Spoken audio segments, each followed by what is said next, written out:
پر احدہما او کلاہما، اگر ان میں سے کوئی ایک یا دونوں تمہارے پاس بڑھاپے کی عمر کو پہنچ ہی جائیں، اما یبلغن عندک، تمہارے پاس پہنچ جائیں اگر ان میں سے احدہما، ان میں سے کوئی ایک، او کلاہما یا دونوں. تو اب دیکھیے احکام کیا ہے. بوڑھے والدین، فلا تقل لہما اف، نمبر 1 انہیں اف تک مت کہو. اف کیا ہے؟ بڑی چھوٹی سی شے، کوئی حقارت آمیز شے، ناخن جو تراش لیے جاتے ہیں ان کو بھی اف کہتے ہیں. اتنی سی چھوٹی بات بھی ان سے نہ کہو کہ ان کی گستاخی جو ہے اس درجے میں ہو رہی ہو. جیسے کہ یہ تراشے ہوئے ناخن ہے، اس درجے میں بھی کوئی گستاخی ان کے سامنے نہ کرو. فلا تقل لہما اف، اف ہے آپ پر. ہمارے ہاں یہ لفظ اف زیادہ استعمال نہیں ہوتا، تف استعمال. تف ہے تم پر، تف ہے آپ پر، نہیں، ہرگز نہیں. اف لکما وما تعبدون، حضرت ابراہیم علیہ السلام نے فرمایا تھا، سورہ انبیاء میں ہے موجود. اف لکما، سورہ احقاف میں جو سرکش اولاد ہوتی ہے ان کے بارے میں کہا گیا وہ اپنے والدین کو اف لکما، آپ پر تف نہیں. لیکن یہاں جو حکم ہے فلا تقل لہما اف، انہیں اف تک نہ. نمبر 2 ولا تنہرہما، کبھی انہیں جھڑکنا مت. اما السائل فلا تنہر، سورۃ الضحیٰ جو ہے اس کی جو آخری آیت ہے، تو کسی کو جھڑک دینا، کسی سائل کو جھڑکنا نہیں ہے. اگر نہیں کوئی دے سکتے تو آپ شرافت کے ساتھ اسے معذرت کر لیں، بس اللہ خیر صلی اللہ بھی معاف کیجیے، بس جھڑکو مت. ولا تنہرہما. نمبر 3 وقل لہما قولا کریما، ان کے ساتھ گفتگو کرو بڑے ادب کے ساتھ، ان کا احترام ملحوظ رکھتے ہوئے بات کرو. لیکن یہ ہے کہ اس کے اندر احترام ملحوظ ہونا چاہیے، ادب ملحوظ رہنا چاہیے. ایسا نہ ہو کہ ان کے دل کو ٹھیس لگے. یہی ہے وہ جو بچہ سا تھا ہماری گود میں کھیلتا تھا، اس کی نجاستیں ہم صاف کرتے تھے، اس کو دودھ ہم پلاتے تھے، اس کو چلنا ہم نے انگلی پکڑ پکڑ کر. آج کل تو خیر اور بہت سی چیزیں ایجاد ہو گئی ہیں، واکرز ہیں اور کیا کیا ہے، لیکن پہلے کیا ہوتا تھا؟ والدین ہی انگلی پکڑ کر چلایا کرتے تھے اور چلانا سکھاتے تھے. آج یہ سینہ تان کر بات کر رہا ہے، آج یہ اس طریقے سے جو ہے گستاخانہ انداز اس نے ہمارے سامنے اختیار کیا، وہ دل کو ٹھیس لگے. میں نے اس سے پہلے بھی ایک مرتبہ آپ کو بتایا تھا کہ صرف 2 چیزیں ایسی ہیں جن کو محبت اور تعظیم کے انداز میں دیکھنا بھی عبادت ہے.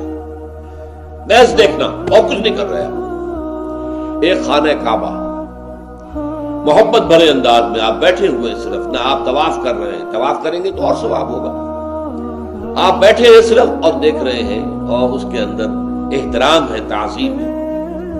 اللہم زد بیتک ھذا تشریفا و تکریما و تعظیما. آج جو بھی آج کل جو لوگ، اب تو خیر ٹھیک ہے بات سے آگے نکل گئی ہے، مینا میں پہنچ گئے ہوں گے لوگ، کل تو حج ہو جائے گا انشاءاللہ. لیکن جو حاجی بھی یہ دعا مسنون ہے کہ جب بھی وہ مسجد حرام کے اندر داخل ہوتا ہے اور پہلی مرتبہ نگاہ پڑتی ہے خانہ کعبہ پر، تو فوراً اللہم رب ھذہ البیت زد بیتک ھذا تشریفا و تکریما و تعظیما. اے اللہ اپنے اس گھر کو، اس کی عزت، اس کی تکریم، اس کی تعظیم، اس کے اندر اور اضافہ کرتا چلا جائے. تو یہ انسان اگر صرف خانہ کعبہ کو بیٹھ کر دیکھتا رہے تب بھی عبادت ہے، ثواب ہے. اور اسی طرح بوڑھے والدین کو محبت بھری نگاہ سے دیکھنا، یہ بھی موجب ثواب ہے کہ دل جو ہے ان کو کہیں کوئی آئینہ قلب جو ہے ان کے احساسات کو ٹھیس نہ پہنچے، اس کا لحاظ رکھنا. اما یبلغن عندک الکبر احدہما او کلاہما فلا تقل لہما اف ولا تنہرہما وقل لہما قولا کریما واخفض لہما جناح الذل من الرحمہ. اور ان دونوں کے سامنے اپنے کندھوں کو شفقت کے ساتھ، ادب کے ساتھ جھکا کر رکھو. یہ جو ابھی میں نے چند الفاظ کہے تھے کہ سینہ تان کر بات کرنا، یہ ایک انداز ہوتا ہے بات کرنے کا. ایک یہ ہے کہ آپ بات کر رہے ہیں والدین سے، والدہ سے، والد سے، لیکن جھکے ہوئے، کندھے جھکائے ہوئے. اب یہ بھی 2 ہی باتیں ہیں یا والدین کے سامنے کندھے جھکانے ہیں، یا پھر حضور سے کہا گیا ہے اے نبی آپ اہل ایمان کے لیے وخفض جناحک للمؤمنین، یہ مومن جو ایمان لائے ہیں ہمارے نیک بندے ہم پر، چاہے وہ غریب ہے، فقیر ہے، چاہے وہ غلام ہے، مسکین ہے، آپ اپنے کندھے ان کے سامنے جھکائیے۔ یہ بہت بڑی بات ہے جو کہی گئی ہے محمد رسول اللہ صلی اللہ علیہ وسلم کی۔ آپ ان کے سامنے وخفض جناحک للمؤمنین، اہل ایمان کے لیے اپنے کندھے جھکائیے، جھکا کر ان کا احترام کیجیے۔ حالانکہ اصل احترام تو حضور کا ہے، وہ تو جب ہم پڑھیں گے سورہ حجرات تو جا کے معلوم ہوگا کہ کس درجے احترام ملحوظ رہنا چاہیے حضور کا صلی اللہ علیہ وسلم۔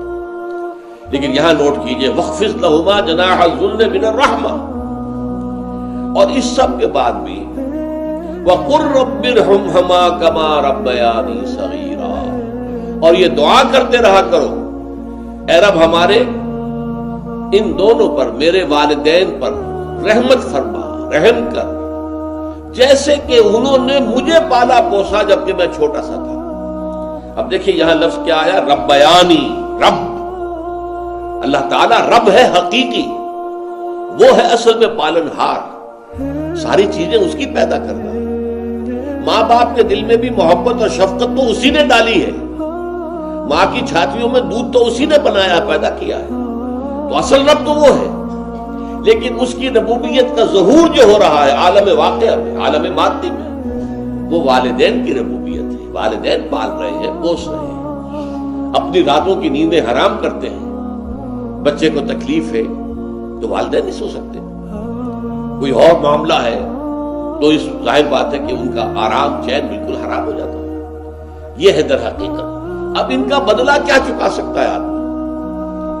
میں نے بار عرض کیا ہے کہ شکر جو ہے وہ شکر کا تقاضا یہ ہے کہ انسان حق ادا کرنے کی کوشش کرے۔ هل جزاء الاحسان الا الاحسان، کسی نے آپ کے ساتھ بھلائی کی ہے تو آپ کو بھی اس کے ساتھ بھلائی کرنی چاہیے۔ لیکن والدین نے جو بھلائی تمہارے ساتھ کی ہے تم اس کا بدلہ کیا دے سکتے ہو؟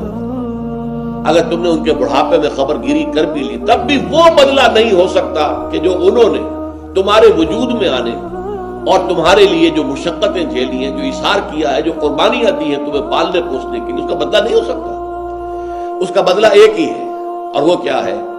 اللہ سے دعا کیا کرو، وَقُلْ رَبِّ ارْحَمْهُمَا كَمَا رَبَّيَانِي صَغِيرًا، پروردگار ان دونوں پر رحم فرما، رحمت نازل فرما، ان کی مغفرت فرما، ان کے درجات بلند کر، ان کی غلطیوں سے درگزر فرما، ان کے گناہوں کو بخش دے، ان کی غلطیوں سے چشم پوشی اختیار فرما پروردگار۔